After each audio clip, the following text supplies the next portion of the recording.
Hello അസ്സലാമു അലൈക്കും. എന്തൊക്കെയുണ്ട് വിശേഷം? എല്ലാവർക്കും സുഖമാണെന്ന് കരുതുന്നു. അപ്പോൾ റംസാനായിട്ട് എനിക്ക് വ്ളോഗൊന്നും അങ്ങനെ ചെയ്യാൻ പറ്റിയില്ല. കുറച്ച് തിരക്കായിരുന്നു, മക്കളുടെ എക്സാമൊക്കെ ആയിരുന്നില്ല, അപ്പോൾ അതുകൊണ്ട് തിരക്കായിരുന്നു. അപ്പോൾ ഇത് ആദ്യത്തെ ഒരാഴ്ച ഷൂട്ട് ചെയ്ത വീഡിയോ ആയിരുന്നു, അതും അപ്ലോഡ് ചെയ്യാനൊന്നും പറ്റിയില്ലായിരുന്നു. അപ്പോൾ ഇത് ഉച്ചയ്ക്ക് ശേഷം എടുത്ത വീഡിയോ 2 മണിയൊക്കെ ആയപ്പോഴേക്കും ഞാൻ നിസ്കാരമൊക്കെ കഴിഞ്ഞ് കിച്ചണിലേക്ക് കയറിയിട്ടുണ്ട്. പിന്നെ ഇവിടെ നമുക്ക് ഉസ്താദിന് ഫുഡ് കൊടുക്കണം, ആ ഒരു ദിവസം ഷൂട്ട് ചെയ്തതാണ്. അപ്പോൾ സ്നാക്സ് റെഡിയാക്കാൻ വേണ്ടി ഞാൻ ഇവിടെ സവാള കട്ട് ചെയ്തുകൊണ്ടിരിക്കല. അപ്പോൾ എൻ്റെ വീഡിയോ ആദ്യമായിട്ട് കാണുന്നവരാണെങ്കിൽ ചാനൽ സബ്സ്ക്രൈബ് ചെയ്യണേ. വീഡിയോ ഇഷ്ടപ്പെടുകയാണെങ്കിൽ ലൈക്ക് ചെയ്യുക, സ്കിപ്പ് ചെയ്യാതെ ഫുള്ളായിട്ട് വീഡിയോ കാണാൻ മറക്കല്ലേ. അപ്പോൾ ഞാൻ ഇവിടെ കണ്ണപ്പാണ് റെഡിയാക്കുന്നത്.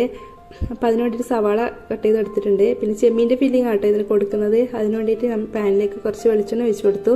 മാരിനേറ്റ് ചെയ്ത് വെച്ച ചെമ്മീൻ വെളിച്ചെണ്ണയിലേക്ക് ഇട്ട് കൊടുക്കാം. ഉപ്പും മുളകും മഞ്ഞൾപ്പൊടി കുറച്ച് കുരുമുളകൊക്കെ മാരിനേറ്റ് ചെയ്ത് വെച്ചതായിരുന്നു, ഒന്ന് ഫ്രൈ ചെയ്തെടുക്കാം. അപ്പോൾ ചിക്കൻ വെച്ചിട്ടും ഒക്കെ ചെയ്യാൻ പറ്റും. ഞാനിത് ചെമ്മീൻ വെച്ചിട്ടാണ് മിക്കവാറും ചെമ്മീൻ വെച്ച് ചെയ്യുകയാണെങ്കിൽ നല്ല ടേസ്റ്റാണ്. അപ്പോൾ ജസ്റ്റ് ഒന്ന് ഫ്രൈ ആയി വന്നാൽ നമുക്കിത് എണ്ണയിൽ നിന്ന് കോരി മാറ്റാം. എന്നിട്ട് അതേ പാനിൽ തന്നെ നമുക്ക് സവാള ഒന്ന് വഴറ്റിയെടുക്കാം.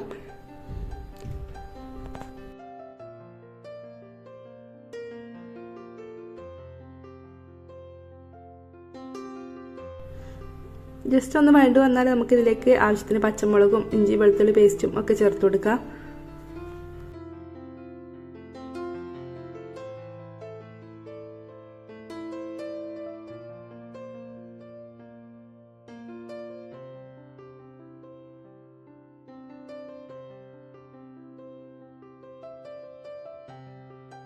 പിന്നെ അതിൻ്റെ പച്ചമുളകൊക്കെ മാറിക്കഴിഞ്ഞാൽ നമുക്ക് മസാലപ്പൊടികൾ ചേർത്ത് കൊടുക്കാം. മഞ്ഞൾപ്പൊടി കുറച്ച് ഒരു 1/2 ടീസ്പൂൺ വരെ മുളക് പൊടി ചേർത്ത് കൊടുക്കുന്നുണ്ട്. പിന്നെ കുറച്ച് കുരുമുളക് പൊടിയും കൂടിയാണ് ചേർത്ത് കൊടുത്തിട്ടുള്ളത്. ഒന്ന് വഴറ്റി കഴിഞ്ഞാൽ നമുക്കിതിലേക്ക് ഫ്രൈ ചെയ്തെടുത്ത് ചെമ്മീൻ ഇട്ട് കൊടുക്കാം. നന്നായിട്ടൊന്ന് മിക്സ് ചെയ്യുക. കുറച്ച് സമയം അടച്ച് വെച്ചിട്ട് നമുക്ക് ഒന്ന് വേവിച്ചെടുക്കാം. കാരണം ആ ഒരു സവാളയിലേക്ക് ചെമ്മീൻ്റെ ആ ഒരു ഫ്ലേവറൊക്കെ ഇറങ്ങി കിട്ടാൻ വേണ്ടിയിട്ട് ഒന്ന് അടച്ച് വെച്ചിട്ട് ലോ ഫ്ലെയിമിലിട്ടിട്ട് ഒന്ന് കുക്ക് ചെയ്തെടുക്കണം. അപ്പോൾ ഒന്ന് റെഡിയായി വന്ന ശേഷം നമുക്കിതിലേക്ക് മല്ലിയില ചേർത്ത് കൊടുക്കാം. നന്നായിട്ട് മിക്സ് ചെയ്ത് കഴിഞ്ഞാൽ നമ്മൾ ഫില്ലിങ് റെഡിയാണ്. ഫ്ലെയിം ഓഫ് ചെയ്യാം. ഇതിൻ്റെ ബാക്കിയുള്ള കാര്യങ്ങളൊക്കെ റെഡിയാക്കാം. അതിന് വേണ്ടിയിട്ട് ഞാൻ ഇവിടെ ജീരകശാല റൈസ് കുതിർത്ത് വെച്ചിട്ടുണ്ടായിരുന്നു. ഒരു 3-4 മണിക്കൂർ കുതിർത്ത് വെച്ചതാണ്. അത് മിക്സിയുടെ ജാറിലേക്ക് ഇട്ട് കൊടുക്കാം. ഇവിടെ ഞാൻ 2 കപ്പാണ് എടുത്തിട്ടുള്ളത്. അതിലേക്ക് ഒരു മുട്ട ചേർത്ത് കൊടുക്കുക. എന്നിട്ടൊന്ന് അടിച്ചെടുക്കുക. അപ്പോൾ നല്ല ഫൈനായിട്ട് അരച്ചെടുത്തിട്ടുണ്ട്. ഇതൊരു ബൗളിലേക്ക് ഒഴിച്ചു കൊടുക്കാം. അപ്പോൾ കുറച്ച് വെള്ളം കൂടി കൂട്ടിയിട്ട് നമുക്ക് കുറച്ച് ലൂസായിട്ട് വേണം ഇത് ചെയ്തെടുക്കാൻ വേണ്ടിയിട്ട്. അധികം തിക്കാവാൻ പാടില്ല, അപ്പോൾ വെന്ത് കിട്ടാൻ കുറച്ച് പ്രയാസമായിരിക്കും. അപ്പോൾ വെള്ളമൊക്കെ ഒഴിച്ചിട്ട് നന്നായിട്ടൊന്ന് മിക്സ് ചെയ്തെടുക്കുക.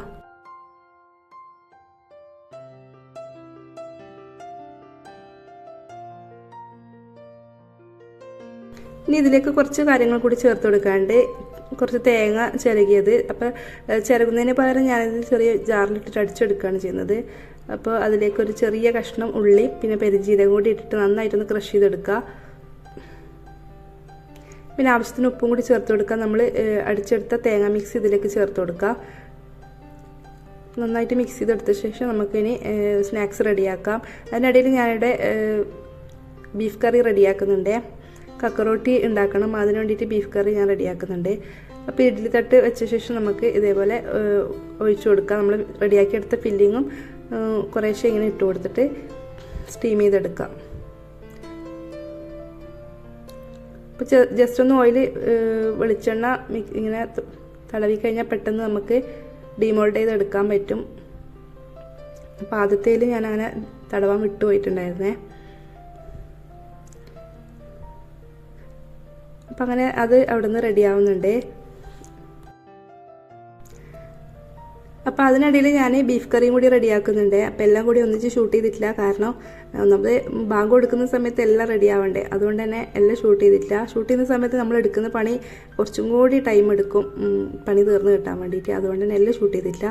അപ്പോൾ ഇതായിക്കഴിഞ്ഞാൽ നമുക്കിത് ഇങ്ങനെ തുറന്ന് കുറച്ച് സമയം ചൂടാറാൻ വേണ്ടി വെയിറ്റ് ചെയ്യണം. എന്നിട്ട് നമുക്കത് സ്പൂൺ വെച്ചിട്ട് ഇളക്കിയെടുക്കാം.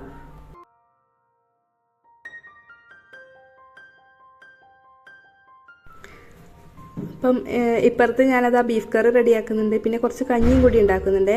നമ്മൾ നെയ്ച്ചോറിൻ്റെ അരി വെച്ചിട്ട് കുറച്ച് ചെറുപയറൊക്കെ ഇട്ടിട്ട് അങ്ങനെ കഞ്ഞി റെഡിയാക്കുന്നുണ്ട്. ഇവിടെ കുട്ടികൾക്ക് നല്ല ഇഷ്ടമാണത്. പിന്നെ ഇത് കക്കറോട്ടിക്ക് വേണ്ടിയിട്ട് ഞാനിതാ ഒന്ന് മാവ് കുഴച്ചെടുക്കുന്നുണ്ട്. പിന്നെ കറിക്കുള്ള തേങ്ങ വറുത്തരക്കാനുള്ളതും റെഡിയാക്കുന്നുണ്ട്. അപ്പം ഞാൻ ഭക്ഷിക്കും കൂടിയിട്ട് വേഗം കക്കറോട്ടീൻ്റെ ആ ഒരു ഇത് എന്താ പറയുക ബോൾസൊക്കെ റെഡിയാക്കി എടുത്തിട്ടുണ്ട്. അപ്പോൾ അത് 2 ബാച്ചായിട്ട് അങ്ങനെ വേവിച്ചെടുക്കുന്നുണ്ട്. ഇനി കറിയിലേക്കുള്ള അരപ്പൊക്കെ ചേർത്തിട്ട് അതൊന്ന് റെഡിയാക്കണം. അതിന് വേണ്ടിയിട്ട് ഞാൻ അരച്ചെടുത്ത അരപ്പ് ഞാൻ അത് കറിയിലേക്ക് ചേർത്ത് കൊടുത്തിട്ടുണ്ട്. ഇപ്പോൾ നന്നായിട്ട് മിക്സ് ചെയ്ത ശേഷം ഒന്ന് തിള വന്നു കഴിഞ്ഞാൽ അതിലേക്ക് മല്ലിയിലേക്ക് ചേർത്ത് കൊടുക്കുന്നുണ്ട്. കുറച്ച് ഗരം മസാലയും കൂടി ചേർത്ത് കഴിഞ്ഞാൽ നമ്മൾ കറി സെറ്റാണ്. പിന്നെ ഇതൊന്ന് മിക്സ് ചെയ്തെടുത്താൽ മതി. അത് അവിടുന്ന് വേവുന്നുണ്ട്. വെന്ത് കഴിഞ്ഞാൽ രണ്ടും കൂടി മിക്സ് ചെയ്താൽ കക്കറോട്ടി റെഡിയാവും. പിന്നെ നോമ്പ് മുറിക്കുന്നതിന് മുന്നേ തന്നെ ബിരിയാണിക്കുള്ള മസാല റെഡിയാക്കണം എന്നാണ് വിചാരിക്കുന്നത്. അപ്പോൾ അതിന് വേണ്ടിയിട്ട് ചിക്കൻ ഒന്ന് ഫ്രൈ ചെയ്തെടുക്കണം. അപ്പോൾ ചിക്കൻ ഞാൻ മസാലയൊക്കെ പുരട്ടി ഫ്രിഡ്ജിലേക്ക് വെച്ചിട്ടുണ്ടായിരുന്നു.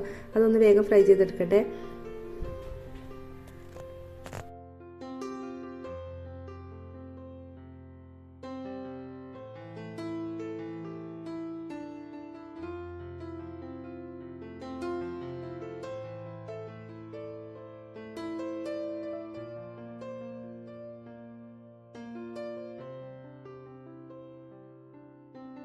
അപ്പോൾ നമ്മൾ കക്കറോട്ടിയിലേക്കുള്ള ഒറോട്ടിയൊക്കെ വെന്തിട്ടുണ്ട്.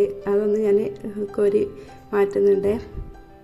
അപ്പോഴേക്കത് വഷ്ക ജ്യൂസ് ലൈമൊക്കെ റെഡിയാക്കുന്നുണ്ട്. ഞാൻ വേഗം ആയ പാത്രങ്ങളൊക്കെ കഴുകിയെടുക്കല. ഇന്നിപ്പോൾ ചിക്കു ജ്യൂസാണ് അടിച്ചിട്ടുള്ളത്.